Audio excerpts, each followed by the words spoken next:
Do you know that you can build up a promising career just through voluntary work?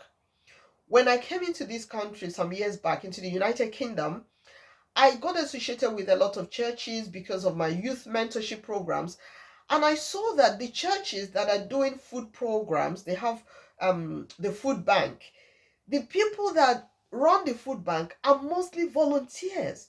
People volunteer to come and help organize the food, to organize them in the shelves, and to package them for the people who need them when they come to pick up the food and all that. I saw how well organized the system was, yet it was being run by volunteers. And I saw that these volunteers go on to build up a career. If they want a career in retail, they come back to the food bank and say, can you give a reference to so and so company because I'm seeking a job in that company? And they get the reference to see that, yes, this person has worked in voluntary capacity and was able to do this and that and that and that. Most Nigerians who want to relocate to the UK, or generally most Africans who want to relocate to the UK for the care job, don't have experience in care because, it's not something that people like to pursue. People just want to be an engineer, an architect, a doctor, a pharmacist. They don't really they don't really have time to acquire skills in that area. So now they want to do the care job, they want an opportunity to relocate to the UK for a better life, and they need the experience. So I said to them, why not look for an old people's home to go and get the experience? Because the sad story for some people who got the job in the UK, the sad story is that they're not able to do the job. Even something as minor as go in and do your checks. They can't do any checks on anybody. They don't know what they're supposed to do.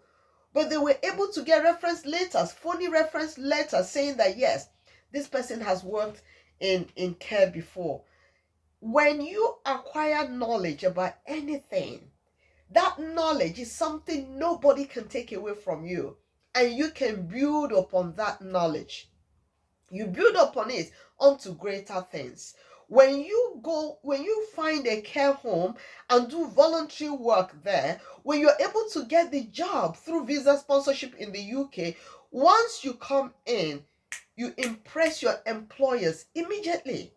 They don't have to worry and say, oh, this person, we did everything to bring over. Now this person has fooled us. Doesn't know how to check blood pressure. Doesn't know how to do other vital signs. Doesn't know how to do this or that. Doesn't even know what compassion is all about. That's not good at all.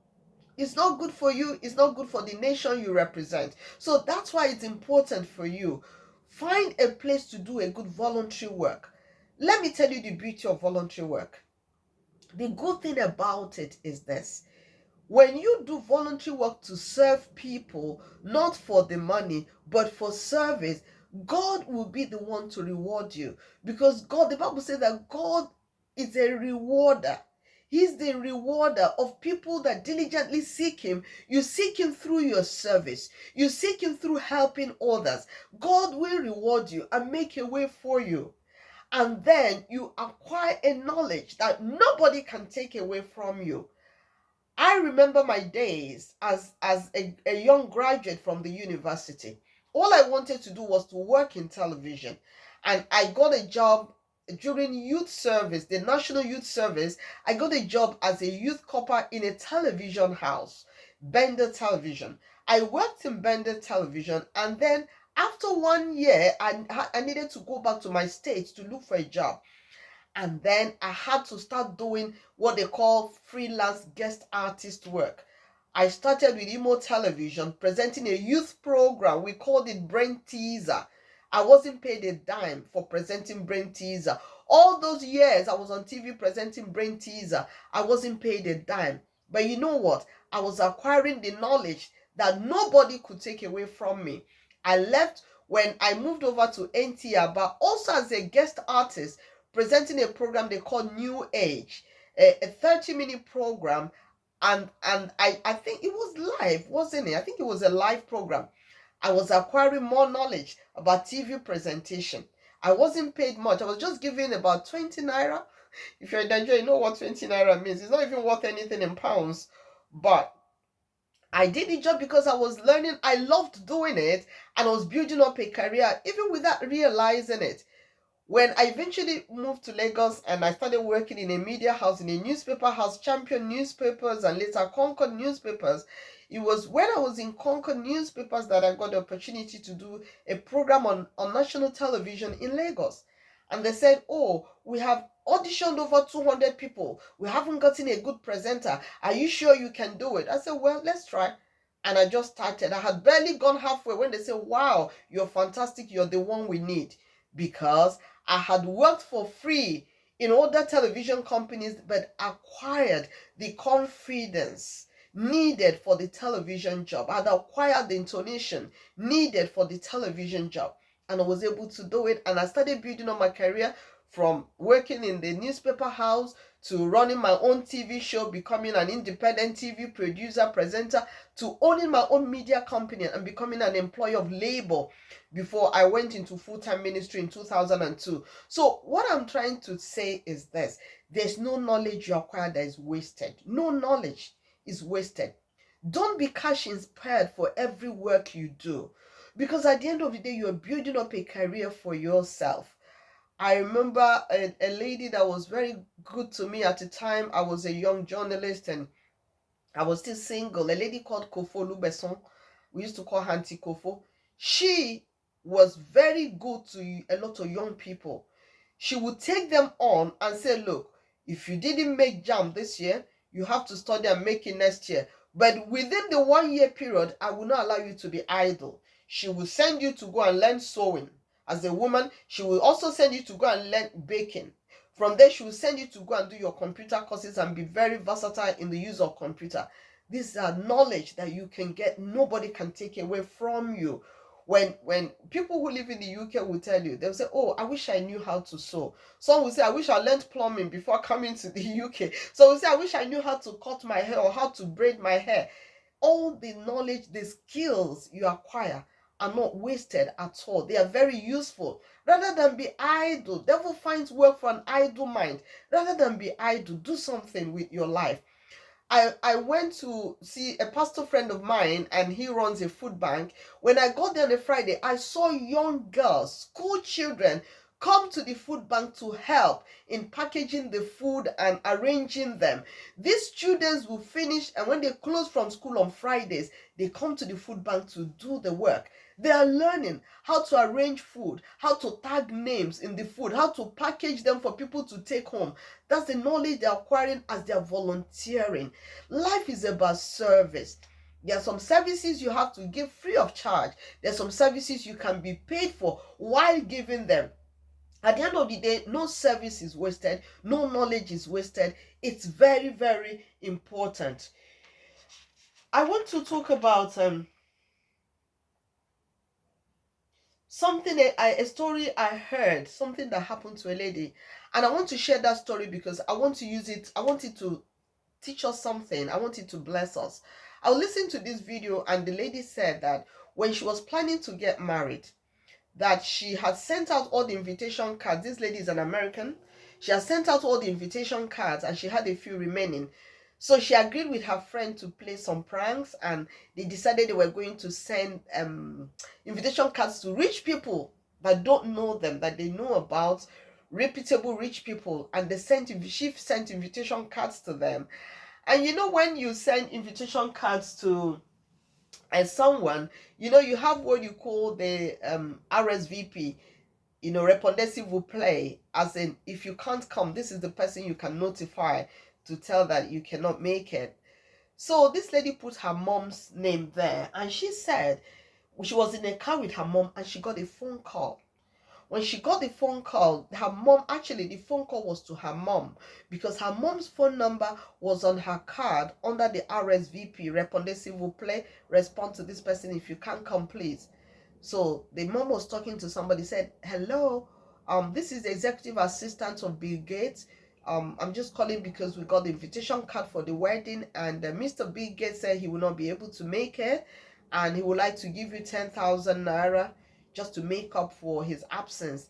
And he's asked me to get your full name so that he'll be able to write the names on the check. And as the lady was talking, her mom was speaking to the caller. She took the phone from the woman and said, "Hey, look, I'm very sorry, but this is the thing. It's actually a prank a friend of mine and I decided to play, and Mr. Big Gates doesn't know us. We just decided to send cards to some rich men to see how they will react, and I don't think I can take the money because Mrs. Gates doesn't owe me anything. He doesn't know me. He's not supposed to give me any money. I just want you to know that it was a prank, and I'm sorry." So the executive assistant said, "Oh, okay." I laughed about it, and that was it. And the lady said she didn't collect the money, she didn't request for it, and they didn't give her. So she said a few friends said to her, "Why? You should have collected the money." She said, No, it's a scam. If I collect the money, I'm scamming, because Mr. Bigate probably thought I was somebody he knew and he needed to give me the money. He said, but he doesn't know me. And actually, the executive assistant said that Mr. Bigate was thinking that, I can't remember if I really know this person. I'm not sure, but let me just give the money. So the lady said, no, he doesn't know me. I was touched by the woman's sincerity. And this is what Jesus means when he says to Christians that your righteousness must exceed the righteousness of the Sadducees and Pharisees. Generally, some people will say, it doesn't matter. It doesn't matter. Oh, let's do it. Oh, collect the money. But integrity matters. In life, integrity matters a lot.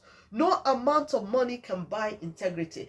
There's something the psalmist said in Psalm 25 verse 2. He said, let integrity and uprightness preserve me, for I wait for you.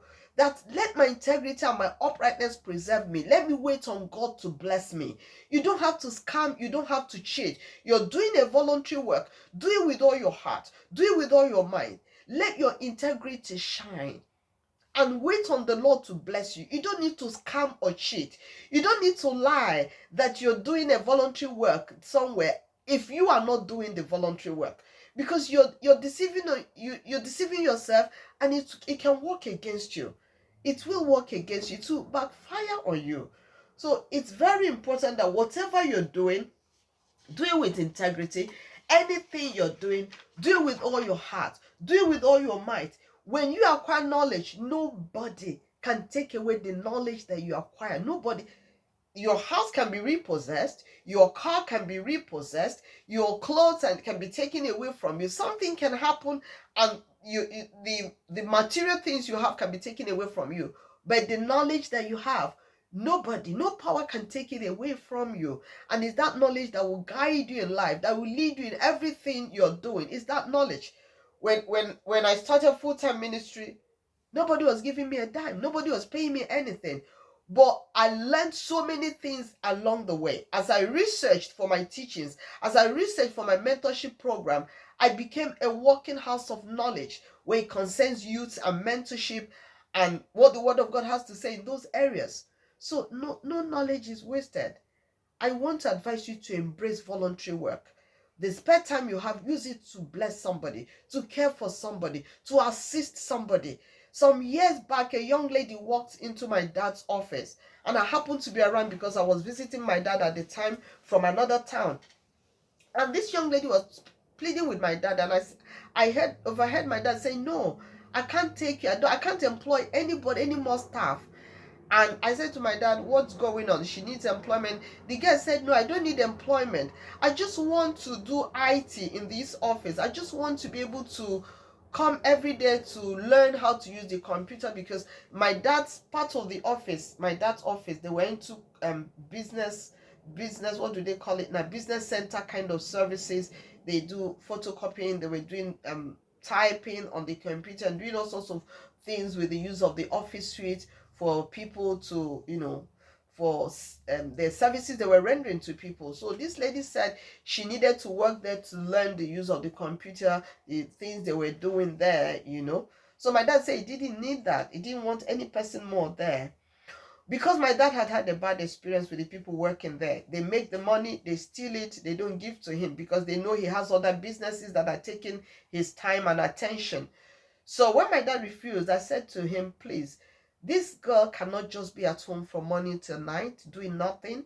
The devil finds work for an idle mind. She's not asking you for any money, just for her to come and share some space with your staff and learn the use of computer. I pleaded with my dad, and my dad listened to me and accepted the young lady. My dad is dead and gone today, but that young lady went on to manage the office, that section of my dad's office. Every other person was asked to leave after some years when she had perfected the job and she was seen as sincere. She had integrity. While others were stealing money, she was not involved in it. And today, she's running the office, she's training other people, newcomers who are coming, because she was ready to work for free. You don't lose anything when you work for free. You don't lose anything. Rather, you're gaining. You're gaining knowledge. You're gaining. A lot of young people are idle because they want something that will always give them money. It doesn't work like that. Life is not like that. A time comes in your life when you should be ready to do things for free. Then you can build up a career from there. You can build up so many. I mean, you build up a lot. You build up a lot from there, career-wise, relationship management, financial management, ability to manage time. At least when you wake up, you have that sense of responsibility that, oh, I'm going to work at so and so time, I'm going to come back at so and so time. You learn time management in the process. All these things are important for you as a young person, as an adult, as somebody looking up to building a career in any particular sector of the industry. It could be accounting, it could be IT, it could be a care job, whatever sector it is, you can do voluntary work to grow in that area. I want to make an appeal. If you like listening to me, if you like watching my program, kindly click the subscribe button. When you click the subscribe button, the notification bell